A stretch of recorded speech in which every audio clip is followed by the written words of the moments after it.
So your Pixel 8a is connected, but it's not charging. So the fix is we need to look at the charging port. And so I'm just going to get a flashlight to see if there's any gunk or any dirt in the port. So now shining a torch. For me, my port is clear as I don't have the problem.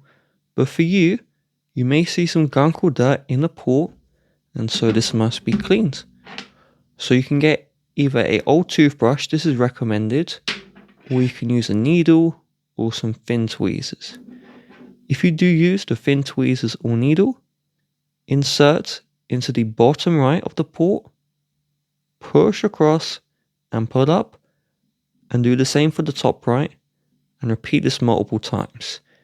There is a middle separator here.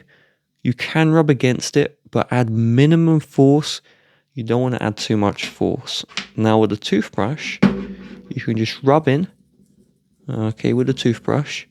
So this is just going to get rid of any lint, any dirt which is built up in the port. Make sure the actual bristles of the brush is going in the port. Give that a good scrub, and then try and connect the charger again. If this doesn't work, make sure you have enough battery before you do this. We're going to turn off the phone, and we're just going to get with 2 thumbs, we're just going to push down maximum force all the way around the back of the phone. Okay, so do the full back. Do the same for the front. Now with 2 fingers, tap really hard, maximum force all the way around the back of the phone. Do the same with the front. And we're just trying to click the charging cable back in place. That may have unplugged. Make sure you do the full phone, front and back. Then just connect to the charger. And if both of these 2 don't work, you will have to bring your phone in for repair.